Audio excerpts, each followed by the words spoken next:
यूहन्ना रचित सुसमाचार अध्याय 10 वचन 10 में पढ़ती हूँ, सुनिए। चोर किसी और काम के लिए नहीं परंतु केवल चोरी करने और घात करने और नष्ट करने को आता है। मैं इसीलिए आया कि वे जीवन पाए और बहुतायत से पाए। Hallelujah, hallelujah, hallelujah. मेरे प्यारे भाई और बहनों, यहाँ पर प्रभु यीशु बता रहा है कि चोर किसी और काम के लिए नहीं आता तो केवल चोरी करने, घात करने, नष्ट करने के लिए आता है। परंतु वो खुद के बारे में ऐसा बता रहा है कि मैं तो इसीलिए आया हूँ कि वे जीवन पाए और बहुतायत से पाए। Hallelujah, hallelujah, hallelujah. मेरे प्यारे भाई और बहनों, यहाँ पर प्रभु यीशु ने शैतान के सारे कामों को प्रकट किया है। वचन में ऐसा बताया है कि चोर किसी और काम के लिए नहीं आता। चोर की उपमा पर प्रभु यीशु ने शैतान के विषय में बताई है। शैतान को उसने चोर बताया है और वो कह रहा है कि वो किसी और काम के लिए नहीं आता तो केवल चोरी करने, घात करने और नष्ट करने के लिए आता है। आज आप खुद देख रहे हैं, संसार का ऐसा कोई एक घर नहीं मिलेगा जिस घर में शैतान ने चोरी नहीं की है। चोर हम अच्छे से जानते हैं कि जब चोर आता है तो वो क्या करता है। साधारण रीति से चोर आता है तो वो सामान की चोरी करता है, किसी वस्तु की चोरी करता है। सामान की चोरी करते समय, वस्तु की चोरी करते समय अगर कोई उसके सामने आ जाए तो वो इंसान को घात भी करता है और घात करने के साथ ही साथ वो नष्ट भी करता है। यानी जान लेने की भी बारी आई तो चोर पीछे नहीं हटता है। और इससे बिल्कुल इसी प्रकार से यही उदाहरण प्रभु यीशु ने शैतान के विषय में बताया है। उसने यहाँ पर शैतान के सारे कामों को प्रकट कर दिया है। थोड़े से शब्दों में उसने शैतान के पूरे कामों को बता दिया है कि वो चोरी कर रहा है और वो चोरी किस बात की कर रहा है। आज हम जानते हैं कि हर एक घर में झगड़े शुरू है, हर एक घर में लड़ाइयाँ शुरू है, हर एक घर में अपमान, लड़ाइयाँ, हर प्रकार की बुरी बातें शुरू है। और ये शुरू करने वाला है कौन? ये दूसरा तीसरा और कोई नहीं। आपको ऐसा लगता होगा कि मेरा चाचा मेरा बुरा कर रहा है, मेरा मामा मेरा बुरा कर रहा है, मेरी मौसी मेरी बुरा कर रही है। पर मेरे प्यारे भाई और बहनों, ये सब बुरा करने वाला वो चोर है जो आपके जीवन में आपके खुशियों की चोरी कर रहा है, आपके आनंद की चोरी कर रहा है। वो आपके जीवन में हर प्रकार का बुरा ला रहा है और आपके शरीर को वो घात कर रहा है। हम देख रहे हैं, आप खुद को मालूम होगा आपको कि एक घर ऐसा नहीं है जिस घर में शांति मिलती है, जिस घर में आनंद मिलता है। एक घर में दो भाई भी आज आसानी अच्छे से नहीं रह रहे हैं। एक घर में पति पत्नी का जमता नहीं है। क्या हो रहा है उनके बीच में?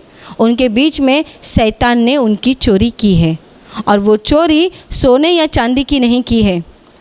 आपको अच्छे से मालूम है कि चोर जो वास्तविक रूप से आता है, यानी कोई मनुष्य जब किसी घर में चोरी करता है तो चोरी किस चीज़ की करता है?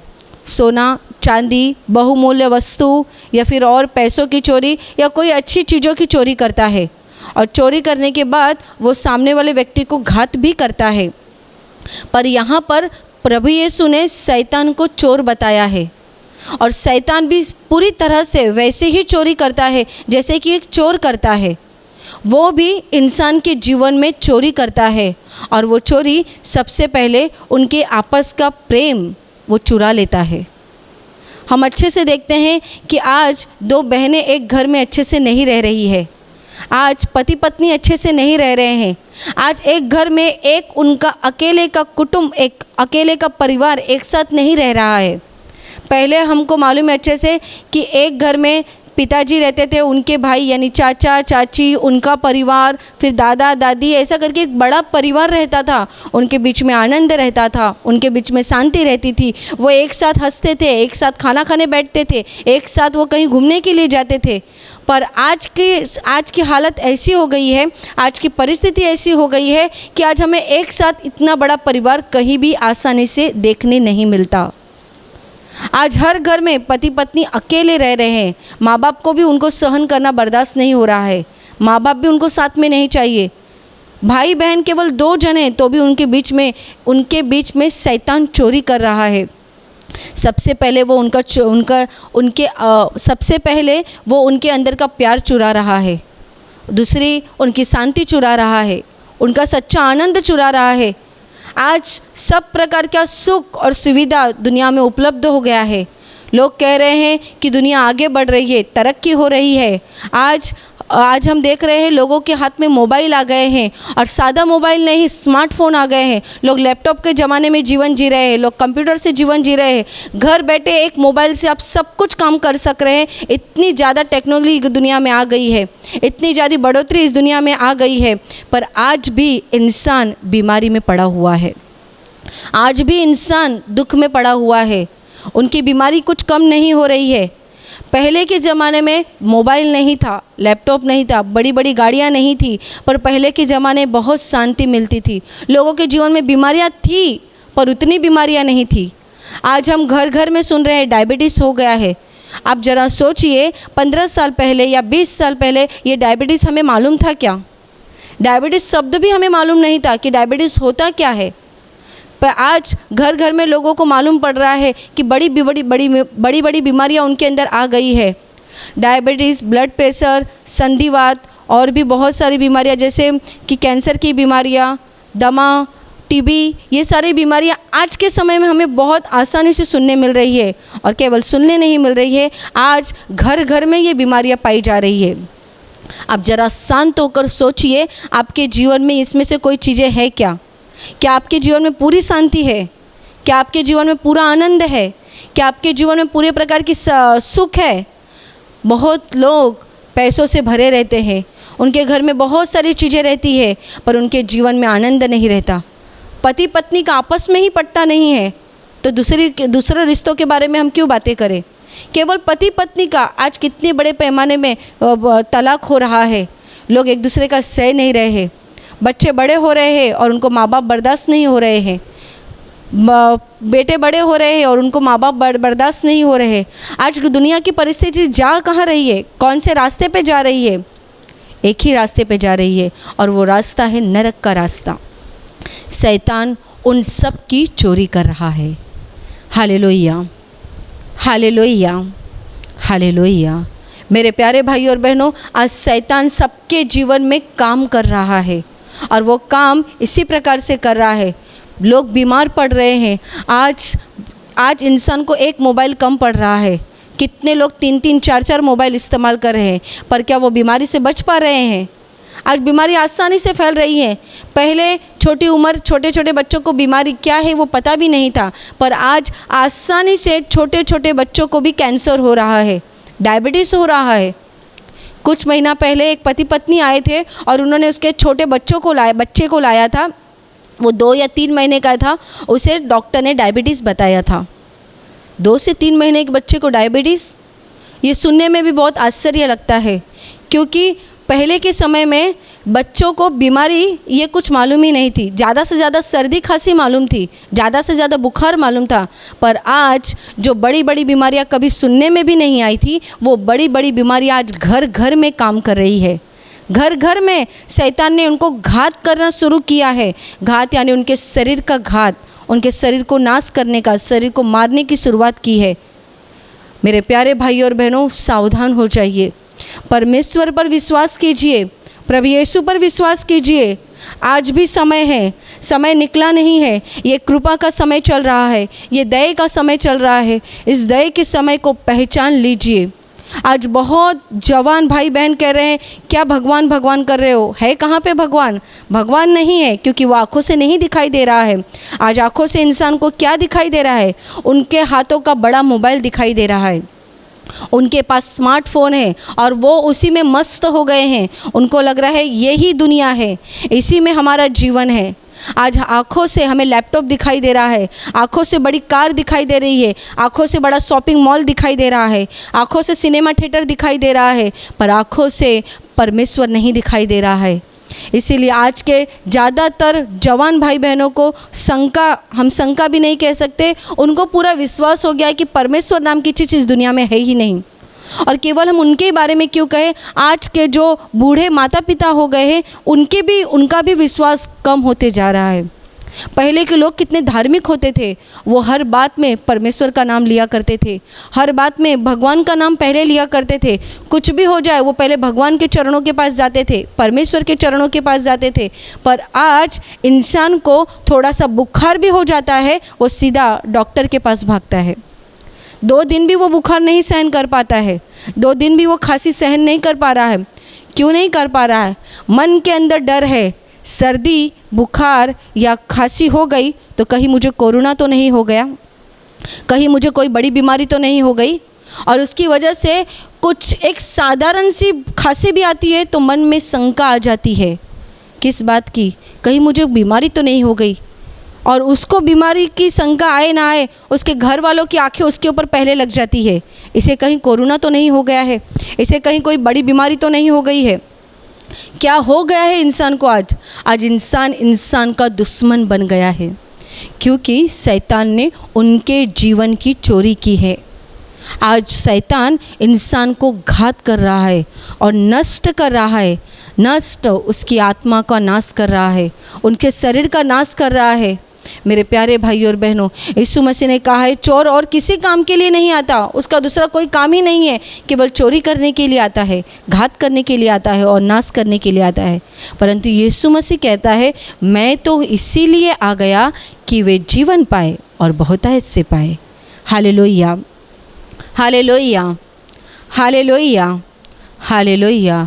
पर प्रभु यीशु यहाँ पर खुद की पहचान भी करा के दे रहा है। उसने सबसे पहले दुनिया के सामने शैतान की पूरी छवि रख दी है, पूरी उसके कामों को प्रकट कर दिया है कि आप पहचान जाओ, आपके जीवन में बुरा करने वाला आपका सगा भाई नहीं है, आपके जीवन में बुरा करने वाली आपकी बहन नहीं है, आपकी माँ नहीं है, आपकी सास नहीं है, आपके पड़ोसी भी नहीं है, आपके रिश्तेदार भी नहीं है। आपके जीवन में बुरा करने वाला 100% ये शैतान है। 100% वो शैतान ही है जो आपके जीवन का बुरा कर रहा है, आपके जीवन की चोरी कर रहा है, आपके जीवन में दुख ला रहा है, आपके आँखों से आंसू बहा रहा है। केवल वो शैतान है, क्योंकि वो आपके जीवन को बर्बाद कर रहा है। वो इस दुनिया में इसीलिए आ गया है क्योंकि उससे इंसान की जलन है, जलन। हाँ, उसे इंसान की जलन है। आपको ये सच्चाई नहीं मालूम होगी, आपको ऐसा लगता होगा कि शैतान कहाँ पे है। कुछ लोगों का तो शैतान है इस दुनिया में, वो भी भरोसा नहीं होता, क्योंकि वो भी आंखों से नहीं दिखाई देता, पर उसके काम हमें दिखाई दे रहे हैं। शैतान का काम हमें दिखाई दे रहा है कि वो आपको बर्बाद करने के लिए इस दुनिया में आया है। आज ही होश में आ जाइए, पूरी तरह से यीशु पर विश्वास कीजिए। यीशु मसीह ने खुद के बारे में 2 वाक्य में केवल बताया है कि मैं तो इसीलिए इस दुनिया में आ गया, इसीलिए आ गया ताकि वे जीवन पाए और बहुतायत का जीवन पाए। Hallelujah, hallelujah, hallelujah, hallelujah. वो कह रहा है कि वो तो जीवन पाए और बहुतायत का जीवन। कौन से प्रकार का जीवन देने के लिए यीशु मसीह इस संसार में आ गया? वो हमें बहुतायत का जीवन देने के लिए आया। वो हमें कुछ ऐसा थोड़ा सा जीवन लेकर नहीं आया। वो केवल एक बीमारी को चंगाई नहीं दे सकता, केवल क्या एक ही तकलीफ़ को वो निकाल नहीं सकता। कुछ लोगों को लगता है प्रभु यीशु को केवल बीमारी निकालना आता है, घर की समस्या उसको नहीं जमेगा छुड़ाने के लिए। और कुछ समस्या आ गई है, लड़की की शादी नहीं हो रही है, वो प्रभु यीशु को नहीं जमेगा। पति को नौकरी नहीं मिल रही है, वो प्रभु यीशु को नहीं जमेगा। उनको ऐसा लगता है कि प्रभु यीशु एक डॉक्टर है। जैसे कि हम जानते हैं एक डॉक्टर केवल लिमिटेड चीज़ों के ऊपर काम कर सकता है। जैसे कि किसी क्लिनिक में आप गए तो उनको केवल सर्दी खांसी के ऊपर ही इलाज करने आता है। जैसे कि आप किसी डॉक्टर के पास दवाखाने में गए, बाहर लिखा रहता है आँखों का डॉक्टर, आँखों का दवाखाना, कान का दवाखाना, और भी बहुत सारी चीज़ों का ऐसा दवाखाना रहता है। केवल वो उनके स्पेशलिस्ट रहते हैं, उन्हीं चीज़ों पर वो काम कर सकते हैं। उसके बाहर आप आँखों के डॉक्टर के पास जाएंगे और आप बताएंगे हमें कान की तकलीफ़ है, तो वो कहेगा ये आँख का दवाखाना है, कान का नहीं है। आपको कान की तकलीफ़ है, कान के डॉक्टर के पास जाइए। आपको हड्डी की तकलीफ़ है, हड्डी के डॉक्टर के पास जाइए। आपको कैंसर हो गया है, किसी बड़े दवाखाने में जाके इलाज कीजिए। आपको कुछ और तकलीफ़ है शरीर के अंदर, आप किसी और डॉक्टर को, वो डॉक्टर का पता आपको खुद बताएंगे, ऐसे ऐसे डॉक्टर के ऊपर वो इलाज करते हैं, आप उनके पास जाइए। एक डॉक्टर को शरीर की सारी तकलीफ़ें निकालनी आएगी ऐसा कोई डॉक्टर नहीं है। आपके सर के बाल से लेकर पैर के नाखून तक, आपके शरीर में जितने अवयव हैं, जितने अवयव हैं, वो सारी चीज़ों पर काम करने वाला डॉक्टर नहीं है। पर मेरे प्यारे भाई और बहनों, इसीलिए हम आपको बताना चाहते हैं, प्रभु यीशु मसीह कोई डॉक्टर नहीं है, वो कोई गुरु भी नहीं है, वो जिंदा परमेश्वर का इकलौता बेटा है, जिंदा परमेश्वर का, क्योंकि वो खुद परमेश्वर है। बाइबल कहती है वो प्रकाश से निकला हुआ प्रकाश है। वो खुद जिंदा परमेश्वर इस धरती पर आ गया काम करने के लिए। वो इंसान के बीच में काम कैसे कर सकता था? वो परमेश्वर था, और परमेश्वर को समझने की, परमेश्वर को परखने की या परमेश्वर को देखने की ताकत इंसान के अंदर है ही नहीं। मैंने कुछ दिन पहले एक पुस्तक पढ़ी, किताब पढ़ी, और उसमें प्रभु के एक सेवक ने बहुत अच्छा उदाहरण देकर लोगों को समझाया है। उन्होंने ऐसा बताया है कि एक चींटी रास्ते से जा रही थी और जाते समय वो अचानक से गिर गई, और गिरने के बाद वो वहाँ पे मर गई। तो बहुत सारी चींटियाँ, बहुत सारी मूंगी वहाँ पर जमा हो गई, और वो सब उसको ऐसे घसीट के लेके जा रही थी घिसका के। तो वो सेवक बोल रहे थे, मैं आँखों से देख रहा था कि वो कैसे लेके जा रहे हैं। और बाद में उन्होंने उसके ऊपर बहुत ध्यान किया कि ये चींटी मर गई और उसको घसीट के ऐसे लेके जा रहे हैं। ये कैसा अद्भुत बात है कि उसके ही चींटियाँ, मतलब दूसरे कोई नहीं, चींटियाँ ही लेके जा रही है उसको। बाद में उन्होंने ऐसा बताया कि मेरे प्यारे भाई और बहनों, कि इस चींटी को बचाने के लिए अगर हमें कुछ करना है तो हम मनुष्य के रूप में उसके साथ काम नहीं कर सकते या उससे बातें नहीं कर सकते, क्योंकि वो जो प्रभु के सेवक थे उन्होंने कहा, मैं कुछ देर तक उस चींटियों की तरफ देख रहा था और मुझे ऐसा लग रहा था कि वो जो उनको इतनी मेहनत से उठा के लेके जा रहे हैं, तो मैं अपने हाथ से ही उठाकर उनको साइड में कर देता हूँ। पर उन्होंने कहा कि अगर मैं उनको हाथ भी लगाने जाता तो डर के सब भाग जाती और उस चींटी को वहीं पे छोड़ देती। तो उन्होंने ऐसा सोचा कि अगर इस चींटी को उठा के मुझे इस तरफ से उस तरफ रखना है तो मेरा इतना बड़ा शरीर कुछ काम का नहीं है, क्योंकि वो डर जाएंगे, उनको नहीं पता है कि मैं उनकी भलाई करने जा रहा हूँ। तो वैसे ही उन्होंने आगे बताया, वो सर्वशक्तिमान परमेश्वर, अद्भुत परमेश्वर, जिसने स्वर्ग को अपने हाथ में रखा है, पृथ्वी को अपने हाथ में रखा है, वो इतना महान परमेश्वर, जब उसे हम जैसे चींटियों की बहुत दया आ गई, हम जैसे इंसानों की दया आ गई, अगर वो परमेश्वर सीधा हमारे बीच में आ जाता तो हम भस्म हो जाते, हम नाश हो जाते। हम उसकी सामर्थ्य को सहन नहीं कर पाते, हम उसकी आत्मा को सहन नहीं कर पाते, और मनुष्य तुरंत वहाँ पे नाश हो जाता। इसीलिए परमेश्वर ने योजना की कि मैं मनुष्य को बचाने के लिए उनके ही रूप में, उनके ही जैसा बनकर उनके बीच में जाऊंगा। Hallelujah, hallelujah, hallelujah, hallelujah. मेरे प्यारे भाई और बहनों, उस परमेश्वर ने ये योजना की है।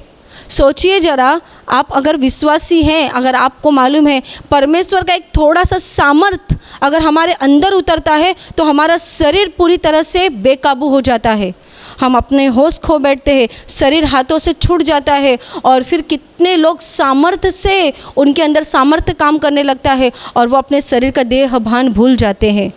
तो अगर वो परमेश्वर सीधा हमारे बीच में काम करता, हमें बचाने की कोशिश करता, तो क्या हम बच पाते? बाइबल में परमेश्वर ने जूने नियम में ऐसा बताया है कि परमेश्वर इंसान मुझे देख ही नहीं सकता, अगर वो देखेगा तो मर जाएगा। वो पवित्र पवित्र और पवित्र परमेश्वर को हम अपने इस पापी आँखों से देख भी नहीं सकते, इतना वो पवित्रता से भरा हुआ है। तो अगर वो सीधा हमारे बीच में आता तो क्या हम हम उसे देख पाते? क्या हम उसे समझ पाते? हम नहीं समझ पाते। जैसे कि उस सेवक, प्रभु के उस सेवक को ऐसा लगा इस चींटी को उठाकर मैं यहाँ से वहाँ कर दूँ, उनके मन की इच्छा हो गई, पर बाद में उनको ध्यान आ गया मैं इनका भला करने जाऊँगा, पर वो डर के मारे सब भाग जाएंगे। वैसे ही परमेश्वर ने भी सोचा इस मनुष्य को मुझे बचाना है, ये चोर उनका नाश कर रहा है, ये शैतान उनका बुरा कर रहा है, उनको मार रहा है, उनको नरक की तरफ लेके जा रहा है, पर परमेश्वर सीधा हमारे बीच में काम नहीं कर सकता। Hallelujah, hallelujah, hallelujah, hallelujah. मेरे प्यारे भाई और बहनों, परमेश्वर सीधा मनुष्य के बीच में काम कर ही नहीं सकता, इसीलिए उसने खुद इंसान का कपड़ा पहना, इंसान के कपड़े पहनकर वो इंसान के बीच में आ गया, उसने इंसान के जैसा जीवन जिया, इंसान के रूप में आकर उसने स्वर्ग का वचन सुना दिया। स्वर्ग का खजाना उनसे उसने पृथ्वी पर आकर खोल दिया। स्वर्ग में क्या है हमें कैसे पता? हम बाइबल पढ़ते हैं, हम यीशु के बारे में सुनते हैं, तभी तो हमें कल्पना हो जाती है थोड़ी बहुत कि स्वर्ग में आनंद है, स्वर्ग में खुशी है, स्वर्ग में शांति है, स्वर्ग में रोना नहीं है। ये सब हमें कैसे पता चल जाता है? बाइबल पढ़ने से, परमेश्वर के वचन सुनने से। अगर यीशु मसीह इस दुनिया में आता ही नहीं तो हमें मुक्ति कहाँ से मिल जाती, हमें शांति कहाँ से मिल जाती, हमें सब प्रकार की बीमारियों से छुटकारा कैसे मिलता, हम श्रापों से मुक्त कैसे होते? कितने लोग कहते हैं प्रभु यीशु कोई भगवान नहीं है, वो केवल एक गुरु होकर गया है। अगर वो परमेश्वर नहीं है तो फिर वो तीसरे दिन जी कैसे उठा?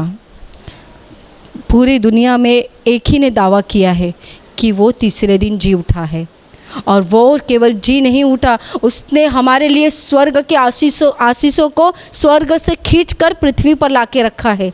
वो हमारे लिए जीवन देने के लिए आ गया, बहुतायत का जीवन। आज आप उसके ऊपर विश्वास कीजिए, आज उसके सामने घुटने टेकिए, आज ही उसके सामने अपने पापों को कबूल कीजिए। फिर देखिए वो स्वर्ग का दरवाज़ा जो आपके लिए बंद है, वो दरवाज़ा कैसे खुल जाता है। और जब दरवाज़ा खुल जाएगा तो स्वर्ग के आशीष से आपके जीवन में उतर जाएगी। मेरे प्यारे भाई और बहनों, यीशु मसीह को एकदम आसानी से मत लीजिए। आपको ऐसा लगता रहेगा कल देख लेंगे, बाद में कभी सोच लेंगे, आज समय नहीं है, आज हमें फुर्सत नहीं है। आज ही आपके पास समय है, आज ही आपके पास समय है। ये समय जो निकल गया फिर से आपके जीवन में आए ना आए क्या पता, क्योंकि बाइबल कहती है ये कृपे का समय चल रहा है, ये दया का समय चल रहा है। यीशु मसीह ने हमारे लिए जीवन लाया है, यीशु मसीह ने हमारे लिए खुशियाँ लाई है। और उसने केवल इतना सा नहीं लाया है, उसने हमारे लिए बहुत बड़े सामर्थ्य उतार कर धरती पर लाया है। वो हमें बहुतायत का जीवन देना चाहता है। आप बोलेंगे विश्वासी लोग बीमार नहीं पड़ते क्या? विश्वासी लोगों के जीवन में तकलीफ़ें नहीं आती क्या?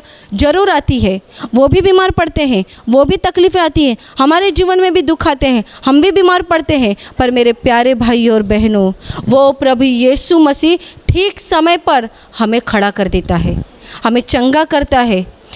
दुनिया के लोगों के ऊपर बीमारियां आती है, पर वो बीमारियों में वो नाश हो जाते हैं, नष्ट हो जाते हैं, क्योंकि उन्हें बचने की कोई आशा नहीं।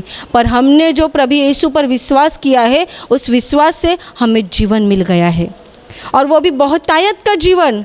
यीशु मसीह ने बहुतायत का जीवन हमारे लिए उपलब्ध करके दिया है। उपलब्ध आज हमारे लिए उपलब्ध है आशीषें, आज हमारे लिए उपलब्ध है चंगाइयाँ, आज हमारे लिए उपलब्ध है सब प्रकार का सामर्थ, आज हमारे लिए उपलब्ध है हर प्रकार की खुशियाँ। मेरे प्यारे भाई और बहनों, इस उपलब्धता को आप स्वीकार कर लीजिए। आपको केवल यीशु पर विश्वास करना है, फिर उसने जो बहुतायत का जीवन लाया है उस जीवन के भागीदारी आप बन जाओगे, उस जीवन के वारिस आप बन जाओगे। क्योंकि यीशु मसीह ने जो स्वर्ग में संपत्ति रखी है, उस संपत्ति के वारिस हम बनने जा रहे हैं। बाइबल कहती है कि परमेश्वर ने जगत से इतना प्यार किया कि उसने अपना इकलौता बेटा दे दिया, ताकि जो कोई उस पर विश्वास करे उसका नाश ना हो, परंतु उन्हें अनंत जीवन मिल जाए। परमेश्वर ने इन संसार में अपने बेटे को दे दिया, इसीलिए दे दिया ताकि हम उसके क्रूस पर विश्वास करने से स्वर्ग के वारिस बन जाए। अच्छे से समझ लीजिए, परमेश्वर का इकलौता बेटा यीशु मसीह है, हम नहीं हैं। हम तो उसके लिए परराष्ट्रीय और पराये जैसे हैं, पर जब हम यीशु मसीह पर विश्वास करते हैं तब हम उसके गोद में लिए हुए बच्चे के समान हो जाते हैं, और जब हम उसके बच्चे बन जाते हैं तब हम उसके स्वर्ग के वारिस भी बन जाते हैं। मेरे प्यारे भाई और बहनों, आज अगर हमारे हाथ में मोबाइल है तो भी स्मार्टफोन के समय में भी हमें प्रभु की ज़रूरत है, हमें प्रभु यीशु की ज़रूरत हमेशा है। दुनिया कितनी भी आगे बढ़ जाए, कितनी भी दुनिया की तरक्की हो जाए, बड़ी बड़ी चीज़ें इस दुनिया में आ जाए, तो भी इन समय में भी हम जैसे मनुष्य को परमेश्वर की ज़रूरत है। क्योंकि परमेश्वर ही हमारे जीवन का सच्चा ड्राइवर है, वो परमेश्वर ही हमारे जीवन का सच्चा मालिक है। उसके सिवा हमारी गाड़ी अच्छे से चल ही नहीं सकती, हम अच्छे से चल ही नहीं सकते। हमें हर समय परमेश्वर की ज़रूरत है। इसीलिए आज होश में आ जाइए, आज यीशु पर विश्वास कीजिए, छोड़ दीजिए अपने अहंकार को, भूल जाइए अपने सारे अहंकार को, अपनी पदवी को, और आज ही प्रभु यीशु के सामने घुटने टेकिए। आप खुद सोचिए थोड़ी देर बैठकर, आपके घर में किस चीज़ की शैतान ने चोरी की है, आपके घर में सुख है क्या? आपके घर में शांति है क्या? क्या आप आनंद से अपने माँ बाप के साथ, अपने पत्नी के साथ, अपने बच्चों के साथ अच्छे से खाना खा पा रहे हैं क्या? क्या आपके घर में आपका घर में ऐसा कोई दिन गया है जिस दिन में आपके घर में झगड़े नहीं होते हो? क्या आपके घर में हर प्रकार का सुख और आनंद है? अगर नहीं है तो शैतान ने, यानी उस चोर ने आपकी चोरी की है, आपके घर की चोरी की है। यीशु पर विश्वास कीजिए, वो आपको जीवन दे देगा और इतना बहुतायत का जीवन देगा कि यहाँ का जीवन तो वो आपका आशीषित करेगा ही, पर इसके बाद जीवन की पुस्तक में आपका नाम लिखा जाएगा और यहाँ का जीवन ख़त्म होने के बाद वो आपको अनंत काल का जीवन दे देगा। Hallelujah, hallelujah, hallelujah, hallelujah, hallelujah. और अभी प्रार्थना करने का समय है। मैं आपके लिए प्रार्थना करने जा रही हूँ। मेरे प्यारे भाइयों और बहनों, ये समय है, प्रभु यीशु आपको हाथ लगाने जा रहा है। आपकी बीमारियों से, आपके दुखों से वो आपको चंगाई देने जा रहा है। एक ही पल में वो आपकी सारी बीमारियों से और तकलीफ़ों से आपको छुटकारा देने जा रहा है। इसीलिए पूरे विश्वास से आपके बीमार हिस्से पर हाथ रखिए। अगर आप वहाँ हाथ नहीं रख सकते तो आप अपने सीने पे हाथ रखिए और विश्वास कीजिए, यही घड़ी है आपके छुटकारे का। प्रभु यीशु के पवित्र नाम से आपके शरीर की सारी बीमारी इसी समय निकल जाए। प्रभु यीशु के पवित्र नाम से आपके जीवन का सारा दुख निकल जाए। प्रभु यीशु के पवित्र नाम से शैतान की ताकत आपके जीवन में जो काम कर रही है पूरी तरह से निकल जाए। इसी घड़ी आपके जीवन में प्रभु यीशु की आशीष आ जाए, पवित्र आत्मा का आनंद और शांति आपके जीवन में आ जाए। आपकी आत्मा के सारे बंधन प्रभु यीशु के नाम से टूट जाए और आपका घर, आपका परिवार और आपका जीवन प्रभु यीशु के नाम से आशीषित हो जाए। आमीन।